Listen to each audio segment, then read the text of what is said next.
Welcome to True Crime Garage. Wherever you are, whatever you're doing, thanks for listening. I'm your host, Nick, and with me, as always, is a man with a reminder that you should have picked a bigger weapon. Here is the captain. That's what she said. It's good to be seen. It's good to see you. Thanks for listening. Thanks for telling a friend.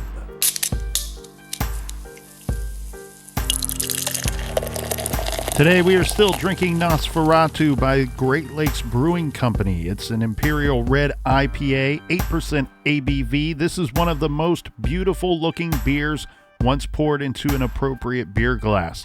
And Nosferatu is sporting a new look. That's right, this beauty is now available in a 16-ounce can, garage grade 4 out of 5 bottle caps.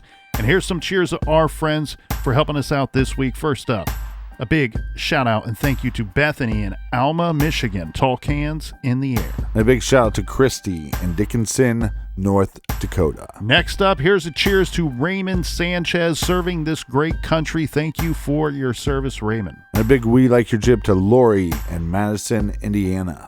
Next up, we have Aaron in the Montague Gold Mines in Nova Scotia, Canada. And last but certainly not least, we have Stephanie in Phillipsburg, New Jersey. Everyone we mentioned, they went to our website and helped us out with this week's beer fund. And for that, we thank you. Yeah, Montague. BWRUN, Beer Run. Make sure you tell a friend. Make sure you go to iTunes and leave us a 5-star review. If you don't, we're telling your parents on you. And that's enough of the business. All right, everybody, gather around, grab a chair, grab a beer. Let's talk some true crime. The most prolific serial killer in American history.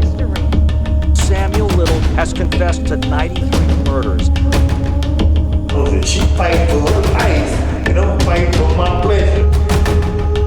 It's disturbing to listen to, but investigators want to hear it all and more. She was laughing while I was killing her. The most prolific serial killer in American history. I reached over, I choked her, and once she was dead, I pulled her out of the car, looked around, jumped back in the car, and left. Little says he has a photographic memory and has drawn sketches of his victims. Hey, tell me about Northern Kentucky, the girl that you met in Columbus. So you meet this girl, I guess you're at a strip bar downtown Columbus. I went on my car, and this white girl come out behind the building. And I'm in my trunk. She walked over to me, say, come on, y'all, can you take me to Miami? Describe this girl to me. She white, black, what'd she look like? She was white, blonde hair, dishwater blonde, they go. It's short. Short, like shoulder length, yeah, or? No, ear length, a little over his ear length. Like a bob? Yeah, like a bob. Okay, and how tall do you think she was? She was about 5'7". How much do you think she weighs? She weighed about 130. How old do you think she was? Oh, she was about 25. Okay. You mentioned before that you said she kind of had like this hippie aura to her. Yeah, she did give you a hippie feeling. I think she was some kind of hippie, yeah. So you go to Cincinnati, you mess around on Vine Street, and then eventually you guys both get in your car and you cross over the bridge into Kentucky. Tell me about going into Kentucky. We got to Covington, and then we continued through Covington. Mm-hmm. And there was a park that they were having a festival there. And she heard the music and shit off of that band in there. And by her being a hippie type, she wanted to get to that. But the police came over and peeped in our car. We really wanted me to move out of there. So we, instead of going in there, I took her the other way. Right. Winding around, they got hills out in Kentucky, and the road winds around the hills. Mm-hmm. I seen a little short road going up the hill. Mm-hmm. And up top there was vegetation, wasn't no houses or nothing. And so I pulled up in there and concealed the car in that little vegetation up there on top of the hill. So tell me about this road that goes up the hill. What kind of road is it? It was like a dirt road. Okay. It was like dirt. The grass was growing in the middle between two tracks. When I left her up in that little road up there, on the side of that little road, she was like partially concealed by the vegetation.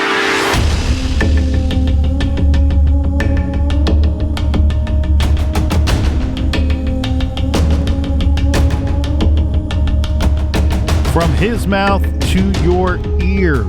That is Killer Sam Little describing how he picked up a hippie chick in Columbus, Ohio, and then discarded her in the foothills of Kentucky. Let's take a look at this guy's background. Some of what we know about Sam Little and what we're going to tell you here today comes from writer Jillian Lauren's article about Sam Little. Now, note she is working on a book about him and these cases. Little was born in Reynolds, Georgia, June 7th, 1940. His mother was 16-year-old Bessie Mae Little. His father was 19-year-old Paul McDowell, one of the surnames Little used throughout his life. Little has said that his mother worked as a sex worker, but according to Cleveland Magazine, a 1940 census lists her occupation as a maid.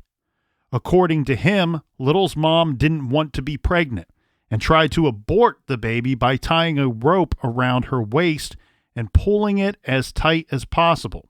Some sources have reported that Little was born while his mother was incarcerated.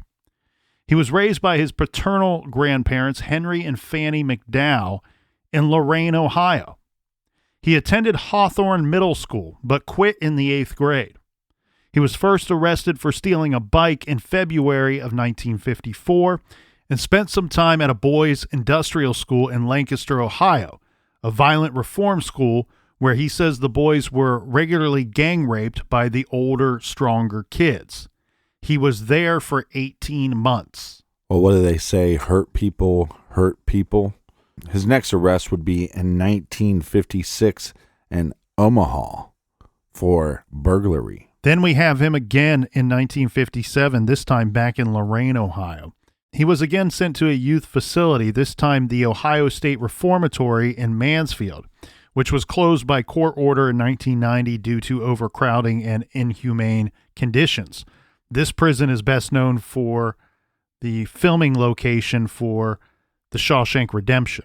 He got out and was arrested in October of 1961 for burglarizing a Lorain furniture warehouse. By this point in our timeline, Captain, Sam Little is 21 years of age, and he's sent back to Mansfield for 3 more years. This is where he learned to draw, spend his time in prison sketching and painting. He also was trained as a boxer at this time. Little fought as a competitive boxer until his mid-20s. Eventually, Sam Little quit boxing, but he would continue to use his boxing skills to punch and knock out his victims, who were helpless against his strength and power. Well, there's a huge difference. Like you said, he trained as a boxer, so this guy understood how to punch and how to punch correctly. And the average, even amateur boxer could hit harder than the average man walking around on the streets. The LA Times had some very thorough coverage of Sam Little. Of course, this because so many of his crimes took place in their city.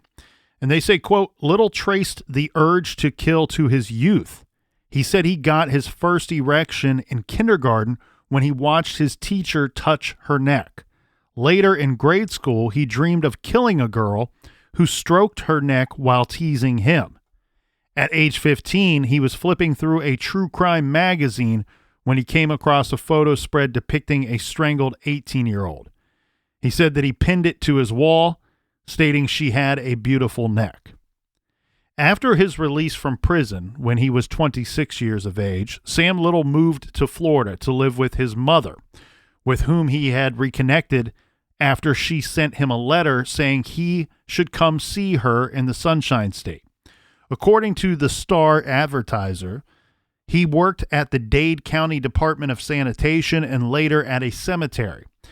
After his mom died, Sam hit the road. Little traveled the country, not really ever holding a real job, at least not for very long.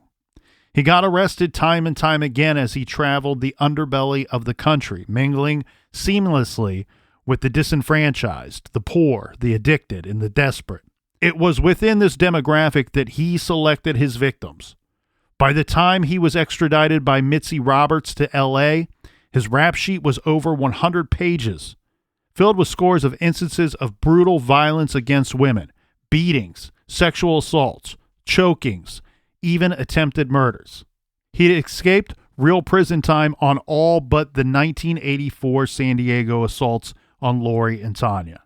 According to a Texas Rangers /FBI bulletin released in November of 2021, here are the periods of time in which Little was incarcerated for 6 months or more, during which, obviously, he did not kill any women. This would be from May 28, 1971 to March 14, 1972.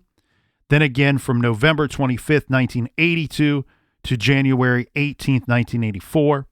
October 25th, 84 to February 1 of 87. June 5th, 88 to April 11th, 1989. And then again, June 20th to 1990, December 9 to 1990. And then he's finally locked up for January 15th, 1998 to April 26, 2002. Now, it's a little tedious to go through those dates, but it's important because we sit here to this day in 2022 still asking the public and law enforcement agencies out there for help.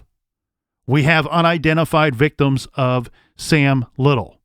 We have confessions that he has made, and we have not linked them to any victims yet. They are still connecting the dots on his murder map. Well, I believe these kind of criminals are actually the scariest, these lifetime criminals, because it's almost like prison becomes their second home, where most people are afraid, well, if I do this crime, I might get caught, I might go to prison. They don't care about that. So they become even more dangerous, and they're going to do what they want to do in their daily life. And this man, of course, has a history of violence. Let's review some of that information that we know about his life. Now, we know that Little got married in Lorain, Ohio in 1965, but he was soon divorced. His first arrest for a crime of violence against a woman is believed to be a 1966 arrest in Cleveland for assault and battery on a woman. If he did any time for this attack, it was minimal, and we don't have any information because, frankly, it was so long ago. He said that he moved to Florida when he was 26, where in 1970 he murdered Mary Brosley. This would be his first murder victim. After he killed Mary, Sam Little returned to Cleveland, where he was arrested in May of 1971 for armed robbery of a gas station. While in prison, he racked up sodomy and aggravated assault charges. This is when he met Orleah Jean Dorsey. She will be very important to our story, one, but also very important to keeping this murderer on the streets. This is what happened. Little's girlfriend at the time, who was arrested with him on the armed robbery charges, was planning to testify against him in that robbery case. Now, Little doesn't know this at the time. So as she sat in jail, she's in jail with this Jean Dorsey person who Little does not know at this point. And she's telling her, hey, I'm going to testify against the guy that I was arrested with. So then Jean meets Sam Little, also in the jail, and warns him, saying, hey, your girlfriend is going to testify against you. So when the trial came around, Sam Little was prepared to fight against that, to have a defense against that testimony. And so was his new friend, Jean Dorsey. So she testified on Sam Little's behalf, pretending that the two of them were in a relationship together and that they were together at the time of the robbery. So picture this, Captain, his girlfriend who he's locked up with, and then this strange woman that neither of them know. The situation is this. The girlfriend has to admit to her being involved in the armed robbery to implicate him. Well, she does not know that Sam is prepared for this, so prepared that he has an alibi and was not there at the time of the robbery. So this really gets turned around on Sam's girlfriend at the time. What ends up happening is the jury returns a not guilty verdict on the armed robbery charge. This dude gets lucky time and time again. Well, I don't think Sam Little is a bright guy. I don't think he's the sharpest tool in the shed, but he definitely has some criminal sophistication, and he's able to come up with these plausible excuses that get him out of these charges from time and time again. So as we can imagine, Little and Jean become quick friends, and she is 27 years his senior. I'm guessing they had an odd dynamic, but they traveled together. They, in fact, were traveling companions for years. Dorsey taught Little how to fence stolen goods. She was a shoplifting expert and his traveling companion. The two traveled the country together in whatever car Sam Little was driving at the time. Whenever they stopped in a small town, they would steal stuff from stores like Walmart and then fence the items in crack houses and seedy parts of the town. With the money, they'd buy food, booze, drugs, and cheap motels. At night, after Jean was in bed, Sam Little would head out to engage in his nefarious activities. In the morning, Jean Dorsey would clean out his car, ridding it of all evidence of the previous night's victim, before they took off for the next small town. The writer Jillian says in Confronting a Serial Killer that Jean knew about Sam Little's hobby. She routinely cleaned the car of blood, shit, hair, teeth, clothing, jewelry, any evidence of Sam Little's horrific activities from the night before. How sick of an individual and how much trauma has to be a part of your upbringing to assist, basically, this psychopathic serial killer. Well, it turns out, Captain, that Jean wasn't Little's only accomplice.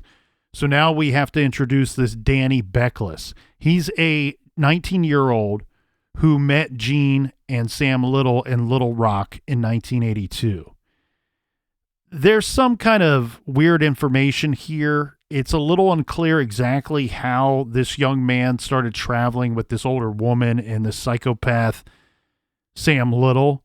My understanding is that Danny wasn't raised in the best of households, and these two grifters come into town and say, hey, we got a store down in Florida that we own, and we can give your son a job if he's willing to travel with us and work for us.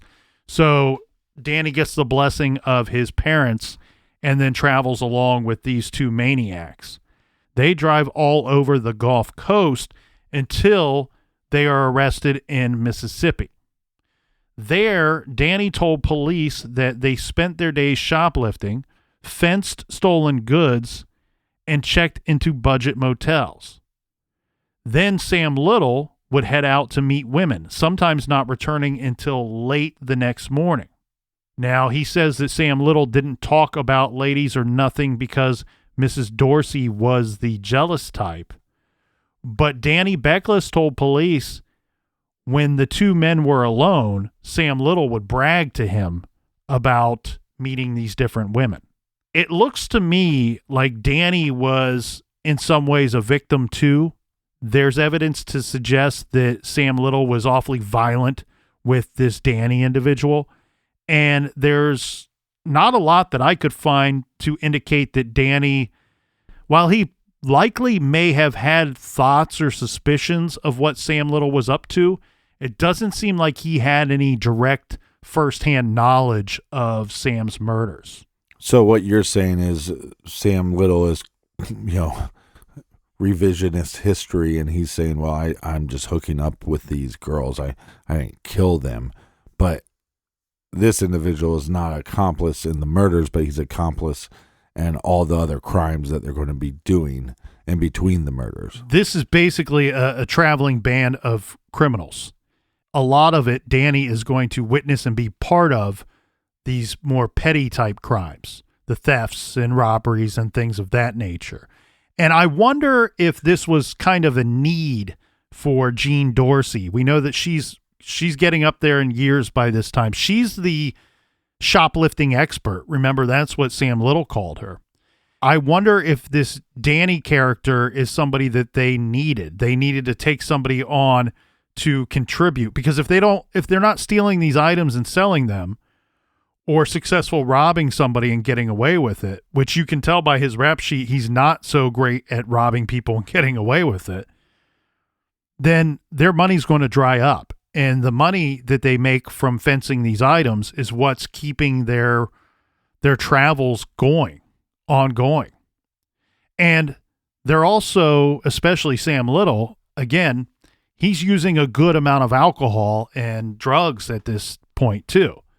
So that requires some form of income. And we know that Jean Dorsey and Sam Little weren't going to have an income the honest way. Now, Jean Dorsey died of an aneurysm in 1987. We don't know if this happened when Sam Little was in prison, but it's worth noting that Sam Little admitted he had beaten Jean in the past.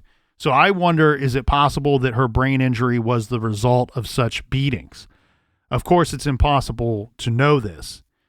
Sam Little has commented that whenever he was romantically involved with a woman, remember, we know he was married at least once and had 2 long-term girlfriends, he would say that he purposely avoided looking at their necks because he was trying to resist the urge of killing them.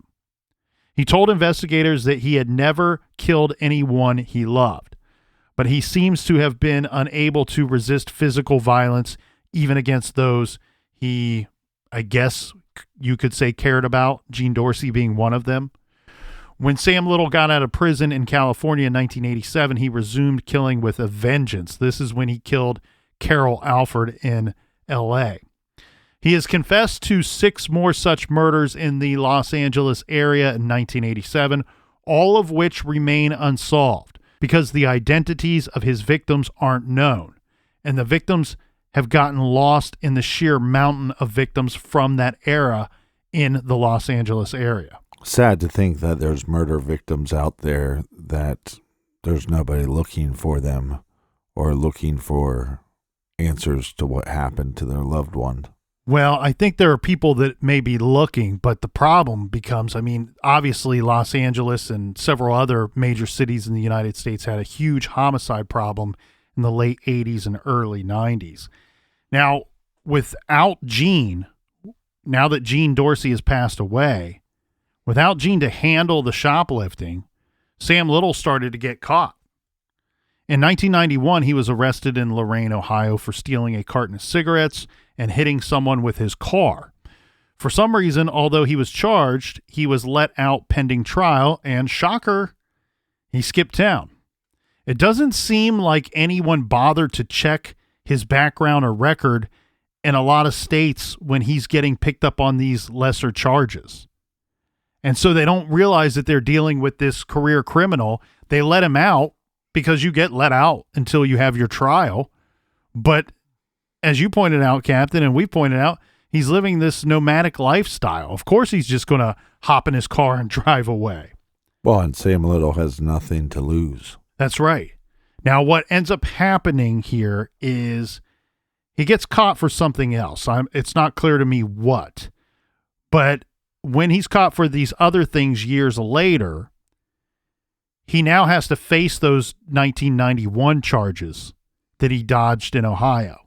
So he pleads guilty to the new stuff that he gets arrested for, plus the old Ohio charges, and gets sentenced to a 2 to 10 year sentence in prison for these crimes. After he gets out of prison for this stint, this is when he kills his final victim, Nancy Stevens, in 2005. He is 65 years old at this time. Now, remember the important arrest, one of the most important arrests in his case, is the arrest that would provide the grounds for extradition. Extradite him from Kentucky to the state of California in 2012.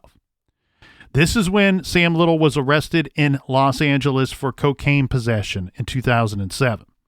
He pled guilty, but of course failed to attend a court-ordered drug rehab program. So a bench warrant was issued for his arrest.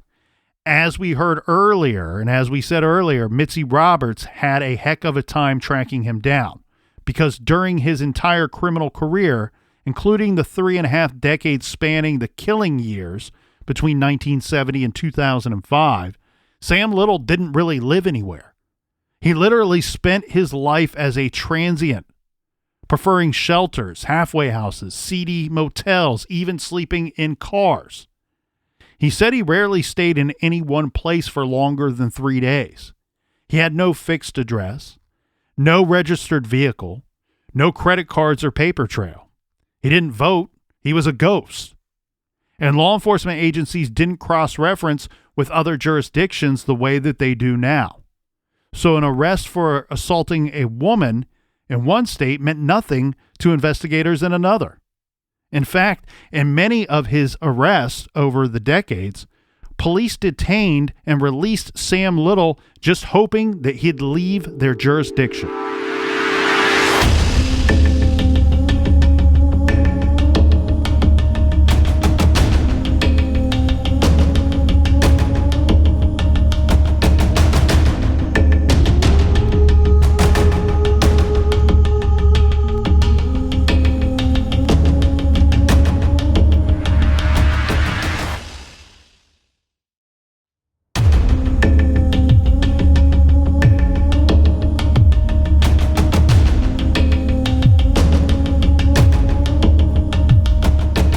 We are back. You filthy animals. Crispy, cheers. Cheers, sir. Every one of the investigators who talked to Sam Little was really taken aback at his ability to recall each distinct victim. You'd think they would begin to blur together in his depraved mind when there are so many. Right. If somebody committed 3 murders, you might expect them to know every little detail. But once you get past 10 victims, it seems like they would all kind of, like you were saying, they're all blur together. And the sheer amount of time that has passed in a lot of these. We're talking decades as well. But he seemed to be able to recall the victim's clothing, jewelry, where he picked them up, their final death throes. What he usually could not recall was names and dates, and even some of the exact dump sites. For example, he recalled that he picked up a girl in Memphis and dumped her in the Mississippi River, but he thought that happened in 1984. It is actually believed to have been 1990. Part of his recall process involved cars. The car he was driving at the time figured heavily in his memories, which makes sense. We've talked about this with Ted Bundy. We've talked about this with Ed Kemper. A lot of these guys, the vehicle is very much one of their killing weapons, part of their Batman utility belt, another tool in their utility belt for their life of crime or their career of killing people. The problem for law enforcement was trying to pin down the victims, because they're getting statements from Sam Little like a white girl in Cincinnati sometime in the 80s, left there in a field. You know, these are not exactly specific details. And there are tens of thousands of Jane Does in the United States. Going through each one to try to match a piece of jewelry or a dress pattern is nearly impossible, even using NamUs. As the conversations evolved, Holland, our Texas Ranger, recalled at one point in his youth, Sam Little had painted a mural. This was while Little was in the Dade County, Florida jail in 1976. He had painted a massive mural on the jailhouse wall with permission of historical black figures. It was so impressive, it received coverage from the Miami News. Now, Ranger Holland asked Sam Little, the killer, if he could draw some of the victims so they could possibly identify them. If he couldn't remember their names but could remember what they look like, maybe he could draw that, sketch this for the law enforcement, and this could help find these unnamed victims. Yeah, it's a very creative approach. Sam Little ended up producing scores of drawings of women whose faces were so recognizable that, in fact, several of them were identified by their family members. Now, authorities went through a moral struggle with this serial killer's artwork, if you will, and whether to release them to the public or not. On one hand, it was considered likely, based on the detail in the drawings, that doing so would help identify the victims. On the other hand, it seemed almost to glorify this monster, right? Publishing his artwork so that his victims' images were as he saw them rather than as their loved ones remembered them.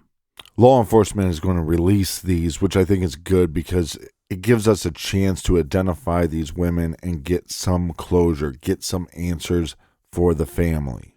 These sketches are viewable on the FBI's Sam Little webpage and are definitely worth looking at.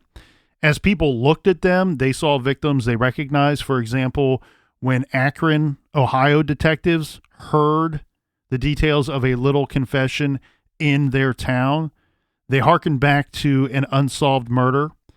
They showed Tanya Massler one of Sam Little's drawings labeled Akron Left in Woods 1990 or 1991.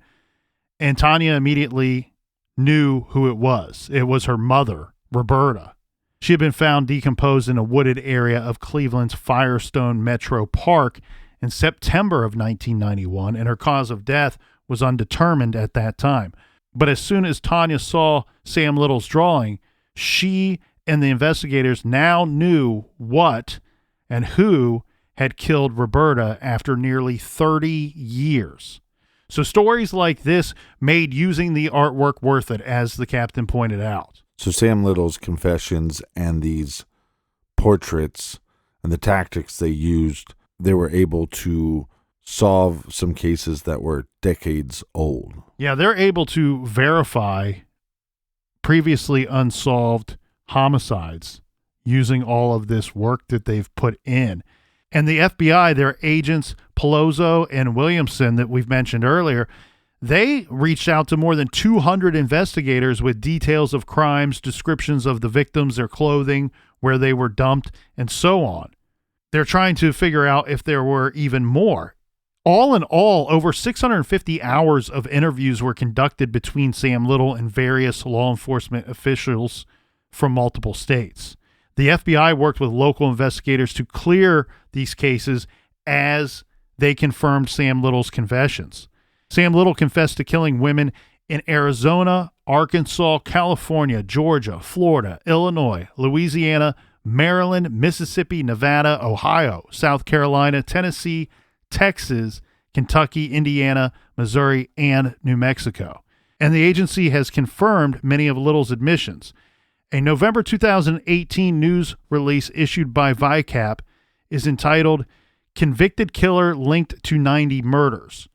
This from a more recent October 6, 2019 VICAP release. This is essentially an update to their original release that states, the FBI confirms that Sam Little, age 79, is the most prolific serial killer in U.S. history. To date, Little has confessed to 93 murders, and the FBI crime analysts believe all of his confessions are credible. The FBI's Violent Criminal Apprehension Program can also confirm that Little has been matched to 50 cases, with many more pending final confirmation. Well, even though Sam is, basically bragging, I've killed this many people, and it's a huge number, and we've seen in several cases where serial killers boost their numbers by a little bit, pad them a little bit. So you have to do your due diligence to make sure there is even a victim in that area. And is it a victim that you can actually connect to Sam Little? And they're going to be able to add, I believe, 10 more victims to his laundry list. Yeah, that will be within a year of releasing that FBI information to the public in 2019. So when we say confirmed 10 more cases, that's not in addition to the 93. That is clearing some of the 93. Right. He had confessed to 93 victims, but at one point they only had identified 30 of them. And then that number grew and grew and grew as they were able to finally confirm some of these confessions. Now, like the captain pointed out, this is a strange situation, and I know that there's probably some people out there going, you know what, I don't know that I believe this guy. Serial killers are notorious liars, and he probably just wants credit for more than he actually did. And I can agree with a lot of that. And I don't know, and I'm not going to sit here today and say that I believe 100% that he killed all 93 of these women. I do think that he killed a large majority of them. The others, yet to be determined by the colonel here. But the thing here with Sam Little that sets him apart, and this is not any kudos. This is not an attaboy to this monster. This is simply telling you why he is different than some of these other types of killers.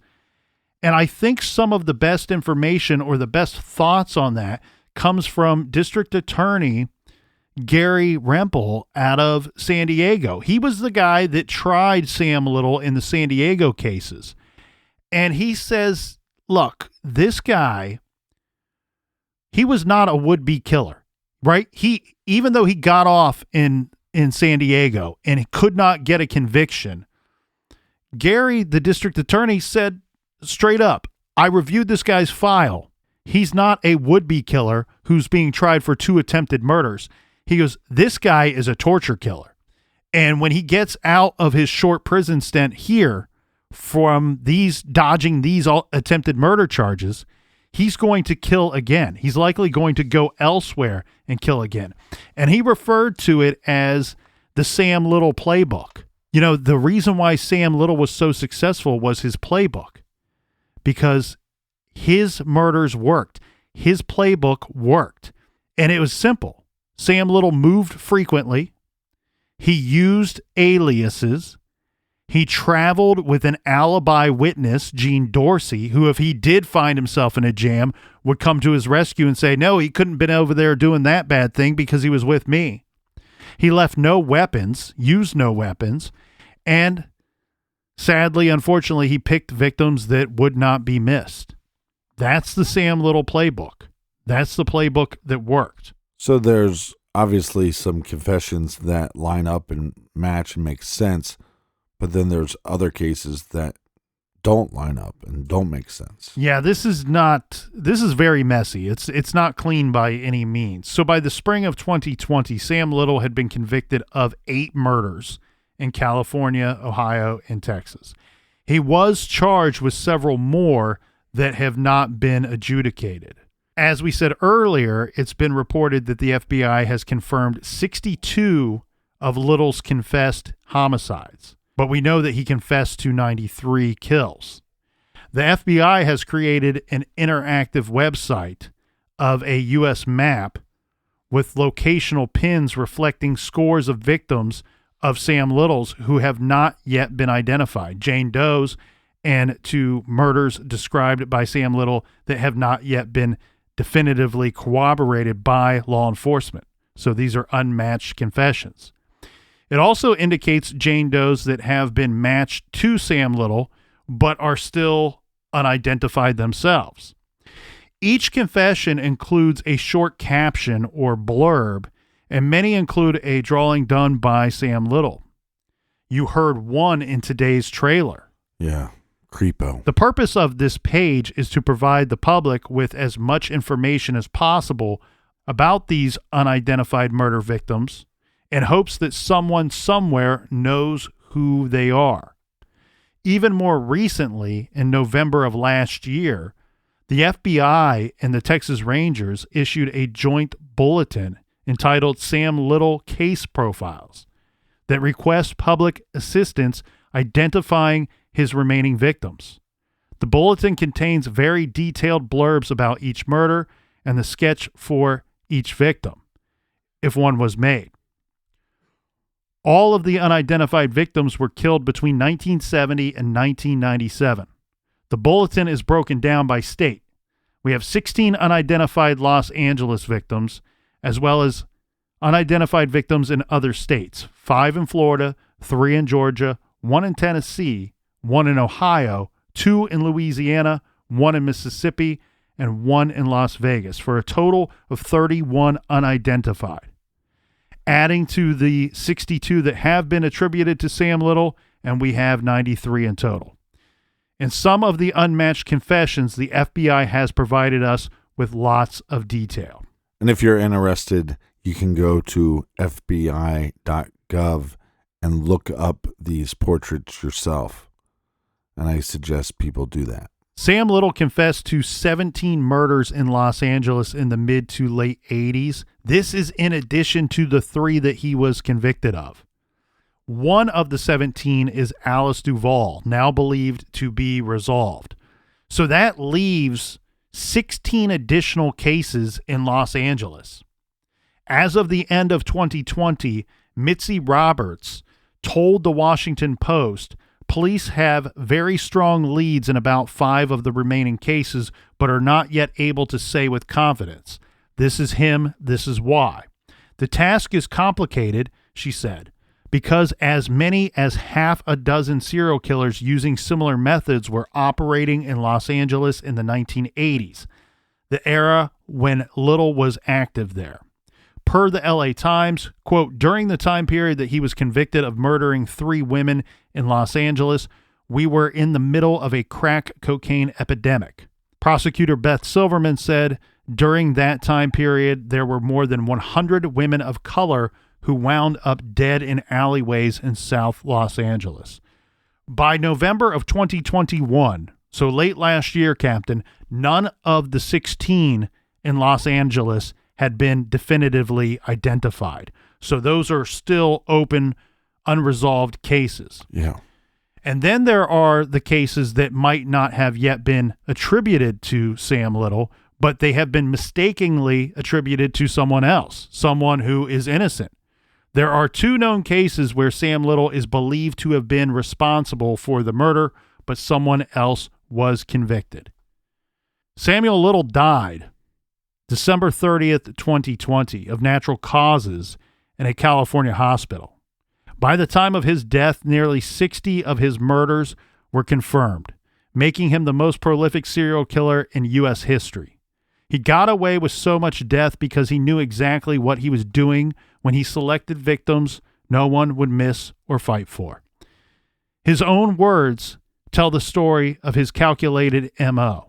He told Cleveland Magazine, quote, yeah, I'm not going to go over there in the white neighborhood and pick out a little young teenage girl, he said.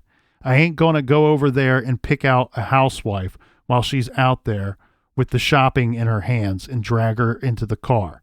That's the kind you get busted for. The New York Times stated the same. Says, quote, I never killed no senators or governors or fancy New York journalists. Nothing like that. He told the reporter, if I killed you, it'd be all over the news the next day. I stayed in the ghettos, end quote. And this is from the Washington Post, which really did an absolutely fantastic 3-part series on Sam Little. This says, quote, police officials acknowledge that the vast majority of murders attributed to Little would never have been solved without his voluntary confession. Little's decades of impunity underscore a troubling truth about the U.S. criminal justice system.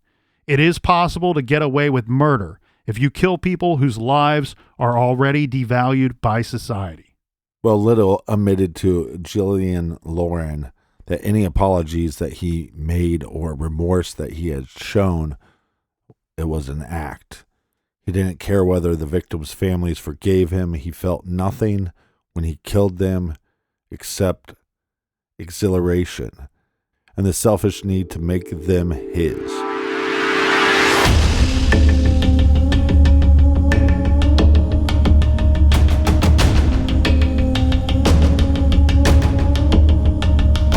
Like always, stellar research.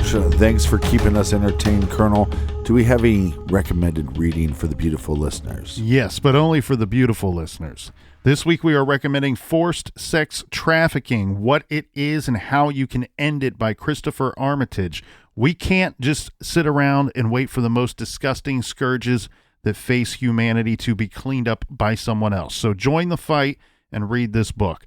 After gathering research from traveling 3 continents, interviews with victims, nonprofit aid workers, former CIA operatives, and many other official and unofficial sources, this book will give you exactly what the title says. That's Forced Sex Trafficking, What It Is and How You Can End It by Christopher Armitage. You can find that great title and many other recommendations on our recommended page at truecrimegarage.com. Yeah, join us back here in the garage next week. Until then, be good, be kind, and don't